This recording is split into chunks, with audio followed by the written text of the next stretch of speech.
నమస్తే, welcome to the editor analysis. AP రాజకీయాలు రోజుకొక మలుపు. ఎవరు గెలుస్తారు, ఎవరు ఓడిపోతారు, విస్తృత ప్రచారాలు, ఎట్టి పరిస్థితుల్లో ఉన్న గెలవాలన్న తపన, ఓటరు నాడి పసికట్టడానికి పడరాని పాటలు, డబ్బు కూడా మంచినీళ్ళ ఖర్చు పెట్టారు. కోట్ల రూపాయలు ఖర్చు అయ్యింది. గతంలో ఎప్పుడూ లేనటువంటి ఎన్నిక 2024 ఆంధ్రప్రదేశ్లో జరిగింది అన్నది సర్వత్రా వినిపిస్తున్న వాయిస్. ఎందుకు? ఎట్టి పరిస్థితుల్లోనే గెలాల్సిన అవసరం ఇరు పార్టీలకి ఉంది, పొత్తు పార్టీలకి, అధికార పార్టీకి. జగన్మోహన్ రెడ్డి గారు ఈసారి అధికారం చేపట్టకపోతే చాలా ఇబ్బంది పడే పరిస్థితి. కసితో ఉన్నారు పొత్తు పార్టీలు. ఇప్పటికే సవాళ్ళు విసిరారు, రెడ్ బుక్కులు రాసి ఉంచామన్నారు, పేర్లు కూడా మెన్షన్ చేసి ఉంచామన్నారు, మేము అధికారంలోకి వస్తే మేము అంత చూస్తామని.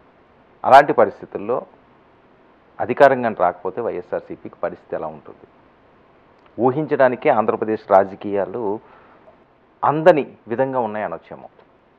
మరొక వైపు పొత్తు పార్టీ ఓడిపోయినా జగన్మోహన్ రెడ్డి గారు ఆ పార్టీలనే పూర్తిగా కనుమరుగయ్యేలా చేయడానికి కూడా వెనకాడరు అన్నది చాలామంది మాట్లాడే పరిస్థితి.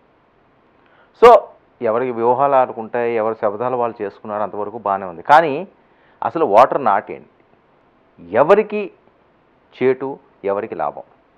వైఎస్ఆర్సీపీ ప్రభుత్వం చూశారు, అలాగే తెలుగుదేశం పార్టీ ప్రభుత్వం చూశారు, వాళ్ళ సక్సెస్లు చూశారు, ఫెయిల్యూర్ చూశారు. కానీ ఈసారి నిరూపించుకోవాల్సింది జనసేన తీసుకున్న 21 స్థానాలు చాలా కీలకంగా ఈ ఎన్నికల్లో ప్రభావితం కానున్నాయి. ఆ 21 స్థానాలే కాకుండా ఈ effect, Janasena vote bank effect అవనియండి, లేకపోతే జనసేనకు వచ్చే శాతం అవనియండి, తెలుగుదేశం పార్టీకి, బీజేపీకి కూడా ఒక ఊపిరి లాంటిది. ఈ ఎన్నికల్లో గెలవడానికి ప్రధాన భూమిక పోషించే గ్లాస్ గుర్తు పార్టీ. సో ఈ పరిస్థితుల్లో జనసేన పరిస్థితి ఏంటి? జనసేన ఓట్ ట్రాన్స్ఫర్ ఎంత అయ్యింది? అసలు జనసేన పోటీ చేసే 21 స్థానాల్లో ఎవరు గెలిచే ఛాన్స్ ఉంటుంది? ఇది పెద్ద ఎత్తున చర్చగా మారుతుంది. ఎందుకంటే 21 గెలుపు మీదే రేపు అధికారం అనే అంశం కూడా ముడిపడి ఉంటుందనడంలో ఎటువంటి అనుమానం కూడా లేదు. వీళ్ళు ఎంత ఎక్కువ సీట్లు సంపాదిస్తే అంత సక్సెస్ పొత్తు పార్టీలకు వచ్చే ఛాన్స్ ఉంటుంది. సో పోలింగ్ శాతం విషయానికి వస్తే రికార్డు స్థాయిలో పోలింగ్ అయ్యింది. గత ఎన్నికలతో పోలిస్తే మంచి పోలింగ్ శాతం ఈసారి నమోదవడం జరిగింది. సో ఇది ఎవరికి చేటు, ఎవరికి లాభం?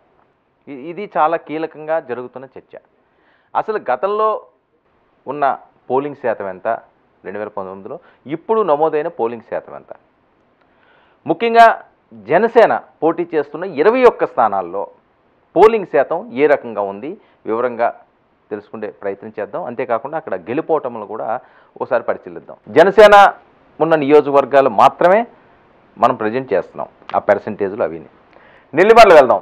నెల్లిమర్ల నియోజకవర్గం, నెల్లిమర్ల నుంచి జనసేన నుంచి లోకం మాధవి ఆమె బరిలో ఉన్నారు. ఆయనకు ప్రత్యర్థిగా బడికొండ అప్పలనాయుడు, ఈయన కూడా మంచి వ్యక్తిగా పేరున్నవాడు, సీనియర్ రాజకీయ నాయకుడు, అందరినీ కలుపుకుంటూ వెళ్ళే వ్యక్తిత్వం ఉన్నవాడు.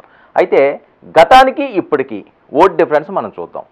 2019 85.6% ఓటు శాతం నమోదవగా ఈ ఎన్నికల్లో 2024 88.25% నమోదైంది. సేమ్ పాలకొండ ఎలా ఉందో ఇది ఇంచుమించుగానే ఆ రకంగానే అయింది. 3% డిఫరెన్స్. అంటే ఈ ప్రాంతాలన్నీ కూడా మొత్తం ఓవరాల్గా మనం చూసుకున్నా సరే రాష్ట్ర వ్యాప్తంగా 3 to 4% పెరిగింది. సో ప్రతి నియోజకవర్గాల్లోనూ కూడా అదే పరిస్థితి కనిపిస్తున్నట్లుగా ఇక్కడ గణాంకాలు చెప్తున్నాయి. మరి లోకం మాధవి బిజినెస్ ఉమెన్, ఆవిడ వ్యాపారాల్లో చురుగ్గా ఉండే ఆవిడ, మంచి పేరున్న ఆవిడ. కానీ విజయనగరం జిల్లా నెల్లిమర్ల ప్రాంతంలో జనసేన పట్టెంత? ఇది చాలా కీలకం. ఎందుకంటే విజయనగరం అంటే గజపతుల ఫ్యామిలీ లేకపోతే బొత్స ఫ్యామిలీ, వీళ్ళిద్దరే అక్కడ ఏళ్తున్నారు. గత ఎన్నికల్లో అయితే వైఎస్ఆర్సీపీ స్వీప్ చేసింది. సో ఈసారి కూడా స్వీప్ చేస్తామంటున్నారు. చీపురుపల్లి ఇవన్నీ కూడా బొత్స గారి కంచుకోటలు. నెల్లిమర్ల కూడా వైసీపీని తీయాల్సిన అవసరం లేదు, చాలా స్ట్రాంగ్. మరి లోకం మాధవి గారు ఈసారి ఎంత ఓటు శాతం తెచ్చుకుంటారు? ఈ పెరిగిన 3% ఓటు శాతం చాలా కీలకంగా ఈ ఎన్నికల్లో మారనున్నదన్నది స్పష్టంగా ప్రతి ఒక్కరూ చెప్పే అంశమే మనకు కనిపిస్తున్న గణాంకం కూడా అది. సో ఇలాంటి పరిస్థితుల్లో లోకం మాధవి గారు గెలుస్తారు అన్నది జనసేన అభిమానులు. కానీ లోకం మాధవి గారు గెలాలి అంటే పాలకొండలో ఏదైందో ఇక్కడ కూడా అదే రిపీట్ అవుతుంది. తెలుగుదేశం పార్టీ ఇక్కడ బలంగా ఉంది జనసేన కంట. ఓకే, పొత్తులో భాగంగా బలంగా ఉన్న చోట్లే తీసుకోవాలి, బలహీనంగా ఉన్న చోట్ల తీసి ఈ ఈక్వేషన్స్ అన్నీ కూడా కష్టమవుతాయి. అన్నీ బలం ఉన్న చోటే కాదు, కొన్ని త్యాగాలు చేయాలి. ఆల్రెడీ త్యాగాలు చేసుకున్నారు. వాళ్ళకి బలం ఉన్న చోట వీళ్ళు తీసుకున్నారు, వీళ్ళకి బలం ఉన్న చోట వాళ్ళు చేశారు. అంటే లోకల్గా ఉన్న ఇష్యూస్ని కూడా షార్ట్అవుట్ చేసుకోవాలి కదా, అక్కడ ఉన్న విభేదాలన్నీ కూడా తగ్గించుకోవాలి కదా. ఈ రకంగా ఈ ఈక్వేషన్స్ తోటి వాళ్ళు తీసుకోవడం జరిగింది. లోకం మాధవి గెలాలి అంటే తెలుగుదేశం పార్టీ సర్వశక్తులు ఇక్కడ వడ్డాల్సిన అవసరం ఉంది. ఆ రకంగానే చేశారు అన్నది. పోలింగ్ శాతం పెరిగింది అంటే పోలింగ్ శాతం ఎప్పుడు పెరిగినా జనరల్గా వచ్చే వాయిస్ ప్రతి ఒక్కరూ అధికార పార్టీ మీద వ్యతిరేకత ఉంది, అందుకనే ఓ పెద్ద ఎత్తున తరలి వచ్చేసి గంపగుత్తుగా ఓట్లు వేస్తారు అని చెప్పి ఎక్కువగా మాట్లాడుకుంటారు. అది అన్ని వేళలా నిజం కాదు, ఎందుకంటే చరిత్ర చెప్తున్న సత్యాలు ఇవి. 2009లో కూడా పోలింగ్ శాతం పెరిగింది. రాజశేఖర రెడ్డి గారి మీద పెద్ద వ్యతిరేకత ఉంది, అది ఇది అందుకనే ఓట్లు వేస్తారన్నారు. కానీ ఆయనే గెలిచిన సందర్భం ఉంది. సో అలాగని చెప్పలేము. వచ్చిన వాళ్ళందరూ కూడా ఓటు శాతం పెరిగిన వెంటనే ఒకరికే వచ్చేస్తుంది అనుకోవడం కూడా కరెక్ట్ కాదు. ఎవరికి నచ్చినట్టు వాళ్ళు సర్వేలు చెప్తుంటారు. చరిత్రలు కూడా మనం చూడాలి. అసలు ఓటర్ మైండ్ సెట్ని ఎవరూ కూడా పసికట్టలేరు. ముఖ్యంగా మహిళలు చాలా కీలకం. బయట మగవాళ్ళు ఏదైనా పిచ్చాపాటి మాట్లాడుకున్నప్పుడు, ఎక్కడో సిట్టింగ్లో మాట్లాడుకున్నప్పుడు, లేకపోతే టీ షాపుల్లో మాట్లాడుకున్నప్పుడు నలుగురు కలిసి సరదాగా ఏదో అంశం మీద చర్చలు వస్తుంటాయి కదా, పొలిటికల్ చర్చలు వచ్చినప్పుడు రచ్చబండ దగ్గర మాట్లాడుకున్నప్పుడు కక్కుతారు, ఎవరో నేను ఈడికేసానురా, నేను ఈడికేసానురా. కానీ మహిళల గుట్టు మాత్రం విప్పరు. వాళ్ళు చాలా గోప్యంగా ఉంచుతారు. కుటుంబ సభ్యులకు కూడా వాళ్ళ మనసులో ఉన్నది చెప్పరు. కుటుంబ సభ్యులకి వాళ్ళ మనసులో ఉన్నది చెప్పరు. చెప్పినా అది నిజమని నమ్మే పరిస్థితి ఉండదు. మహిళల తీరు ఆ రకంగా ఉంటుంది. చాలా విషయాలు ప్రతిదీ కూడా వాళ్ళు షేర్ చేసుకోలేరు ఎవరితోటి కూడా. సో ఓటు విషయంలో కూడా అంతే. ఓకే, లేదా మన భార్యో మన తల్లో చెప్పింది కదా నిజమేమో, లేదా మనం చెప్పినట్టు వింటారు కదా అనుకుంటారు. కానీ వాళ్ళకి ఏది నచ్చితే అదే చేస్తారు. అది బయటికి చెప్పాల్సిన అవసరం లేదు. మగవాళ్ళలాగా ఎలా పడితే అలా మాట్లాడలేరు మహిళలు, ఎలా పడితే అలాగా దాని మీద చర్చలు పెట్టరు.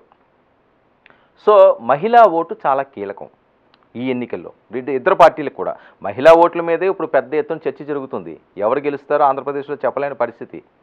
ఒకరు 130 అంటారు, ఒకరు 120 అంటారు, 140 అంటారు. ఎవరు వాళ్ళు చెప్తున్నారు, కానీ అదేవి కూడా వాస్తవాలు కాదు. వాళ్ళకి ఎక్కడో దగ్గర ఒక భయం ఉంది, ఎవరికి ఎఫెక్ట్ పడుతుందో అని. సో మహిళలు చాలా కీలకంగా మారే పరిస్థితి. సో ఇక్కడ ఒక మహిళా అభ్యర్థి ఉంది, ఆవిడ లోకమాధవ్ గారు. సరే పవన్ కళ్యాణ్ గారు మొదటి నుంచి కూడా నెల్లిమర్ల జనసేన అన్నారు. ఆ రకంగానే నెల్లిమర్లు ఇచ్చారు. కానీ తెలుగుదేశం పార్టీ పూర్తి సహాయ సహకారాలు అందిస్తేనే తప్ప ఈ పెరిగిన ఓటు శాతం వాళ్ళకి ఏదో పూర్తిగా వచ్చేస్తుంది అనుకోవడం అన్నది చాలా అత్యాశ అవుతుంది. అక్కడ జరిగిన ఎలక్షన్ నేపథ్యం చూస్తే తెలుగుదేశం ఖచ్చితంగా పూర్తి స్థాయిలో మనస్ఫూర్తిగా వీళ్ళకి చేసినట్లయితే అవి గట్టెక్కుతారు.